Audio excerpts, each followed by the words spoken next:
Hello，大家好，歡迎嚟到鳳凰島嘅心靈避風塘環節。請大家俾個 like 支持下我哋嘅頻道啊！嗱，今日咧想講下就係點解我哋嘅親人或者我哋心愛嘅寵物離世，係咪一定要安葬而唔可以帶返屋企呢？咁其實最近就係因為有個朋友同我講起佢嘅心愛嘅狗仔咧就離開咗啦。咁佢當呢個狗仔係佢嘅仔女咁樣啊，咁所以當然一定係非常之傷心啦。咁佢就問，其實真係好想將佢嘅骨灰帶返屋企，咁但係佢屋企人就話：喂，唔好啊，咁樣唔吉利啊，咁樣。咁佢就覺得好迷信啦，點解唔吉利啫？咁其實我個人認為咧，本身譬如骨灰呢樣嘢，佢係空性嘅，即係佢冇話好定壞嘅本身呢樣嘢。咁所以實際上，如果單從呢個層面去睇咧，其實係冇問題嘅，擺喺屋企。但係從其他嘅角度，例如喺一個心理學啊，或者一個宗教或者一個文化嘅角度去睇咧，咁可能就未必啦。咁所以今日想講下就係從心理學角度同埋中國角度去分析下，究竟我哋嘅親人啊，或者心愛嘅寵物啊，離咗世之後，咁多數人選擇安葬喺墓園，而並非留喺屋企啦。咁其實係咪即係一定要咁做嘅咧？咁樣咁首先就係講啦，從呢個心理學角度去分析。嗱，首先咧，死亡咧係會帶嚟心理嘅壓力同埋創傷嘅，因為本身我哋人類大部分咧都係會對死亡有本能嘅恐懼。咁親人同埋寵物嘅離世咧，其實係容易引發悲傷啦、焦慮，甚至係創傷後遺症啊，即係我哋叫做 PTSD 嚇。咁所以遺體或者骨灰咧，如果長期放喺屋企咧，喺心理層面嚟講係會不斷咁樣提醒呢個生者關於死亡呢件事啦，而阻礙呢個哀傷歷程嘅自然進行。咁因為人咧經歷呢個哀傷其實係有5個唔同嘅階段，咁一陣稍後我哋都可以再詳細講下。咁所以如果擺喺屋企嘅話，就會係阻礙呢個哀傷歷程嘅自然進行，而令到呢個哀傷係冇辦法轉化同埋釋懷嘅。另外第二個情況喺心理學角度嚟講，就話喺心理上咧嘅空間分離，其實係有助於放下同埋療癒嘅。咁墓園或者一啲火化後嘅樹葬啊、海葬啊，呢啲都係一種儀式性嘅分離。咁撇除有冇宗教或者迷信呢啲啦，呢個儀式化都會係喺有助於我哋喺心理上邊係去重建嘅。因為呢一個儀式性嘅分離行為咧，係等我哋咧係在世嘅人啦，喺失去中揾翻呢個秩序同埋個意義感啊，係形成明確嘅呢個係生嗰個就已經係逝去咗噶啦嘅邊界，咁就有助情緒嘅釋放同埋生命重新嘅定位啊。咁所以呢個其實我都覺得我好同意嘅，即係有時一啲儀式係即係譬如嗰個一個 funeral 咁樣，佢可能係一啲儀式嘅嘢做俾生人睇，但係其實亦都係俾在生嘅人一個去釋放懷緬，跟住就接受同放下噶啦。咁好啦喎，仲有就係話關於嗰個家庭氣氛同埋心理負擔嘅問題啦。如果骨灰留喺屋企嘅話，喺心理學角度嚟講亦都會令到部分嘅家庭成員係可能產生不安啦，特別就係一啲兒童或者係長輩啦，或者係情緒唔係咁穩定嘅人啦，就覺得屋企好似有亡者，而令佢哋會感到好沉重有壓力壓抑咁樣樣嘅。咁即使係個骨灰盒好細個就咁擺喺一邊，好似唔影響到人啦咁樣，但係喺潛意識裏頭仍然係會感受到一個持續性嘅哀傷嘅能量嘅，因為你望到嗰樣嘢嘛，咁咪又勾翻起嗰個痛嘅回憶或者嗰個傷口咯，係咪？咁就會亦都會影響呢個居家嘅氣場或者係情緒嘅和諧啦。咁呢個就係心理學上高嘅即係一個分析啦。咁唔知大家同唔同意啦？而我咧就覺得係嘅，即係對於我自己嚟講，我都會覺得有啲嘢即係發生咗，咁就係會傷痛，係要接受呢個傷痛但係就唔好再成日攞翻出嚟睇就即係應該係 move on 㗎啦。如果唔係咧，成日就會睹物思人啦，我哋所謂係啦。好啦喎，咁我哋又再睇下，如果從一個宗教或者文化角度去分析，點解都係建議會係安葬喺墓園而唔係帶返屋企咧？咁首先喺風水學嚟講啦，同埋呢個陰陽嘅觀念啦，咁即係例如係道教佛教或者中國嘅民間信仰咧，呢度咁講喎，咁睇下大家同唔同意就話喺傳統嘅中國咧，認為咧生者同亡者係屬於唔同嘅空間即係陰間同陽間。咁所以咧應該係分開嘅，分隔而居嘅，就唔好擺埋同一個地方嘅。咁墓園咧就為陰地就適合就安放一啲亡靈啦。咁若果將呢啲亡者留喺屋企嘅話咧，就會破壞呢個陰陽平衡啦，就會影響運勢、健康，甚至係家庭嘅和諧嘅。咁如果唔信風水嘅人，咁其實都係講翻之上頭先講嘅，就係一個心理嘅層面啦。咁所以即係都係有關聯，會影響心理咯。咁除非即係本身你自己係唔會有呢個影響嘅，即係係好正面嘅，咁就即係可能係影響唔係咁大。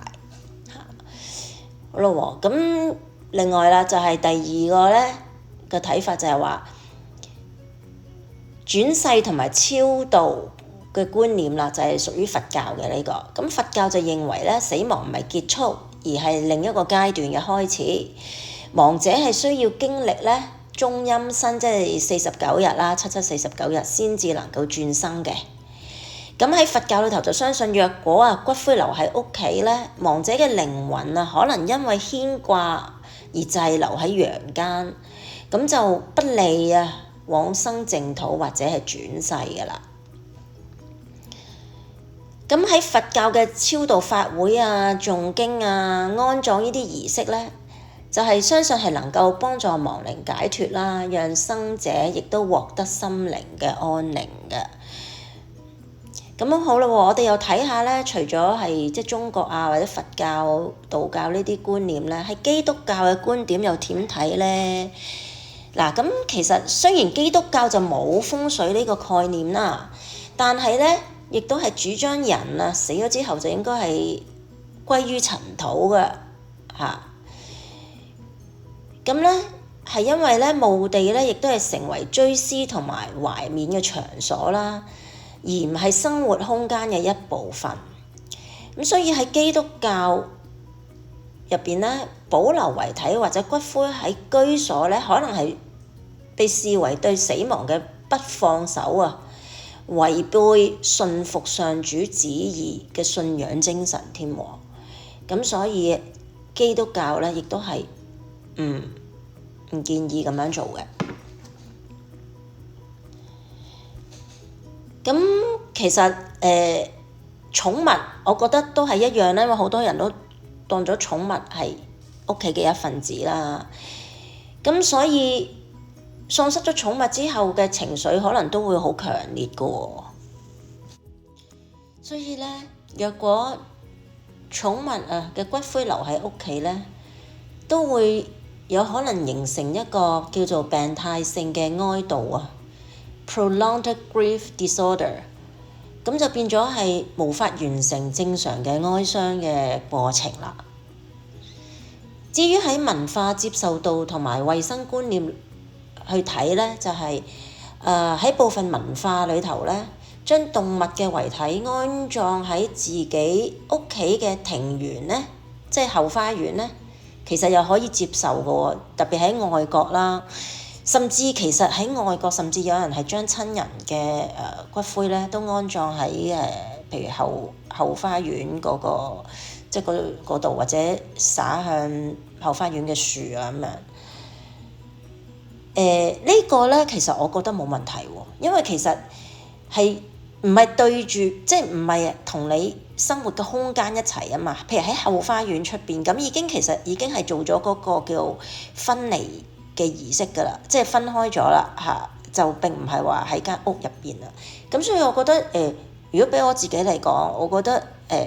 喺後花園，即係如果間屋係可以有呢個條件啊嚇，即係有個後花園嘅，咁其實將個骨灰擺喺後花園，我覺得冇問題喎。咁但係如果你話我哋喺香港或者住喺一啲即係公寓嘅 condo 嘅大廈入邊咧，咁其實呢個就較難執行啦，因為變咗你係共處一個空間，咁就係講翻啦，就係會成日見到嘅，咁就會有呢個壓力感啊、抑鬱啊、不安啊呢啲各樣負面嘅情緒啦。咁所以咧，多數人都係選擇將寵物咧火化咗之後咧，就係叫集中安葬啊，或者係樹葬啦。咁而呢個亦都係出於尊重啦，對呢個生命逝去咗生命嘅尊重，同埋一個告別啦，一個情感嘅告別啦，咁樣。咁如果話真係好唔捨得喎，真係好想用一啲方式去喺身邊可以紀念喎。咁其實而家現代咧都有啲方式咧係可以做到心理平衡又可以成日即係會容易啲去帶起身嘅喎。例如咧而家會有人係將少量嘅骨灰咧製成一啲紀念品嘅，即係例如係頸鏈啊、相架啊咁樣，或者係設立一啲專屬嘅紀念空間啊，例如一個角落小角落，咁唔係做拜祭嘅，只係作懷緬，咁樣都係即係可以達到一個即係一個去紀念啦，但係又唔會話影響心理嘅。咁所以咧呢啲方式咧都係可以兼顧到我哋情感嘅依附啦，同埋心理健康。亦都唔會話去違背大多數文化或者係宗教嗰個概念嘅。咁所以從呢個心理學角度或者宗教角度都好啦，咁其實我哋都應該係尊重呢個生同埋死嘅界限嘅。咁亦都係提醒我哋啦，生者同亡者咧，我哋都要需要去彼此祝福啦，但亦都係需要適當嘅分離嘅。安葬唔只係唔淨止係對亡者嘅一個尊重啦，亦都係俾生者能夠重新出發。咁所以我哋都係應該有一個適當嘅分離嘅。咁好啦喎，而家我哋不如又講下，其實當我哋面對呢啲生離啊、死別啊呢啲咁樣，我哋其實咧都會有一個正常嘅叫哀傷嘅過程啊，亦都係一段心理同情感嘅調節嚟嘅。咁所以咧，當人面對親人、摯友或者係寵物嘅離世嘅時候咧，呢一個自然嘅心理反應咧，其實係一個自然健康嘅反應嚟嘅，並唔係病嚟嘅。咁所以我哋應該要去接受嘅，亦都唔好覺得係病亦都要俾呢個情緒放出嚟嘅咁但係當然都要需要被理解同埋支持嘅。咁以下咧就係根據心理學嘅提出咧，就係其實人咧嘅哀傷係有5個階段咁我哋又嚟睇睇咯，係點樣嘅咯喎？呢5個階段咧，就並唔係所有人咧都會全部經歷晒5個階段嘅，亦都唔係一定會依照嘅次序去經歷嘅。有啲階段咧係會反覆咁出現啦，或者係重疊嘅，亦都係會有人咧係即係去唔到最後嗰個階段嘅。咁首先第一個階段咧就係否認 denial， 咁個特徵就係咧，點樣可能啊？唔係真啩？即係拒絕去否認呢件事嘅發生。人會係喺第一時間咧進入一種麻木或者唔相信嘅狀態啊，係一種心理防衛嘅機制嚟嘅。咁呢個機制咧，其實係有助於我哋咧短暫去逃避過於強烈嘅情緒衝擊啊，咁所以身體係會首先出現否認嘅，通常跟住落嚟咧就會感覺到咧憤怒啊，大多數人都係 anger， 就係個特徵就係點解會咁㗎？點解係我啊？呢個世界太唔公平啦！咁另外就係生者可能會對自己或者他人啊，甚至係亡者感到憤怒咁其實憤怒係哀傷之中嘅一種能量嘅釋放嚟嘅，所以亦都唔建議去抑壓。如果能夠適當咁樣表達出嚟，係對康復係有幫助嘅。跟住咧就會係討價還價啦 ，bargaining。就係話，例如如果乜，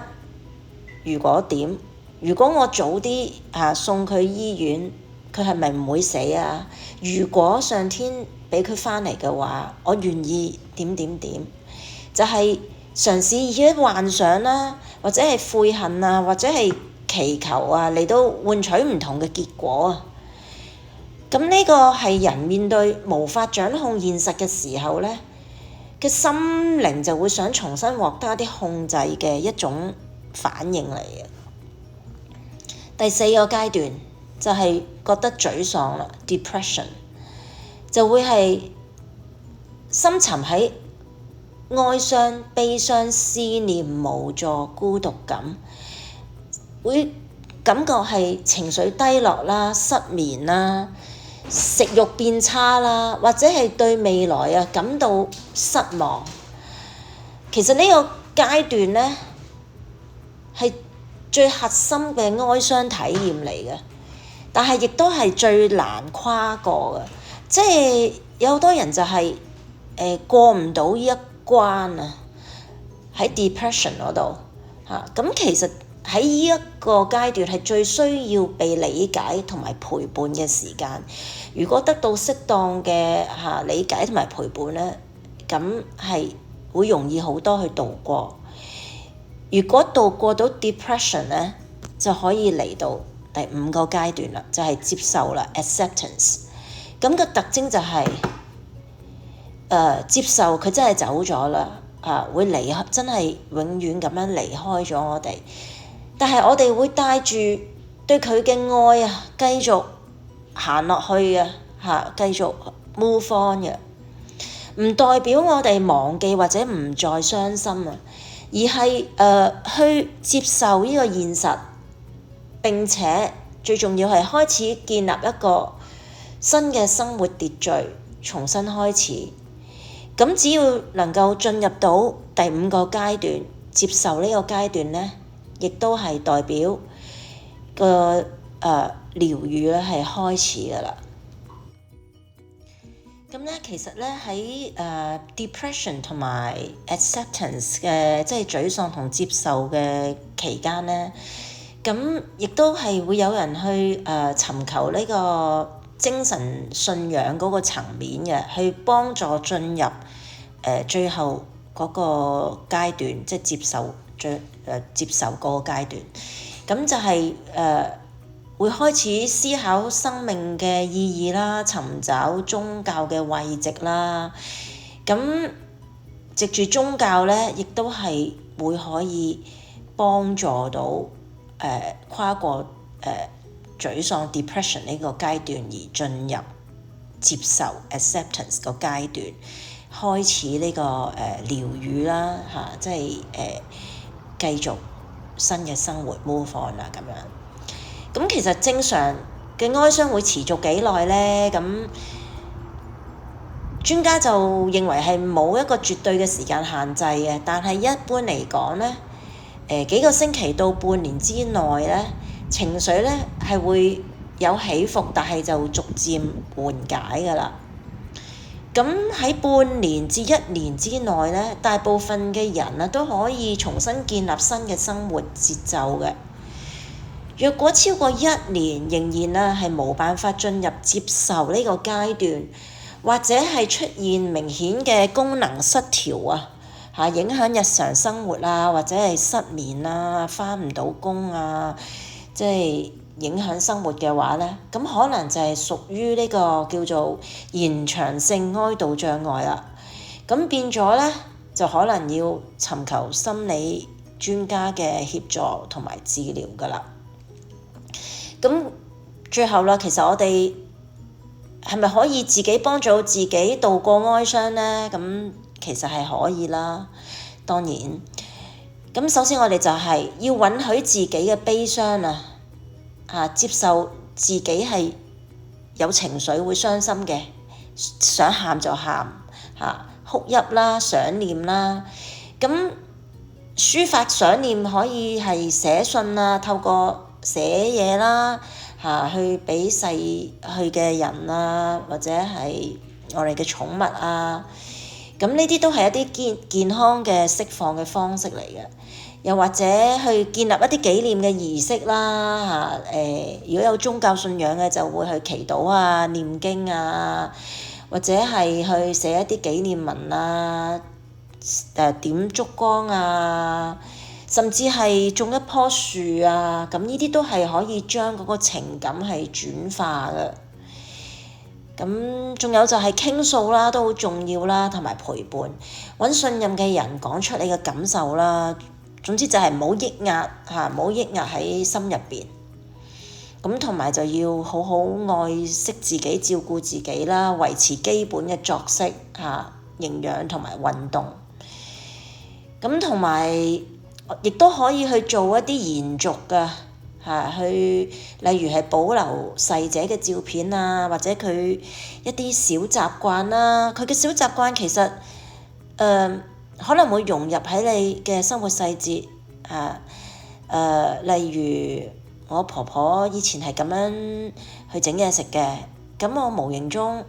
我咁樣整嘢食，我就會諗起佢，咁都係一個方法去延續對佢嘅思念，亦都係一個健康嘅方式嚟嘅。咁希望今次嘅分享能夠幫到大家跨過悲哀。當失去心愛嘅人事嘅時候，識得點樣去處理自己嘅情緒，去面對，繼而重新出發啦。咁今日分享就到此為止啦，咁下次我哋再見啦，拜拜。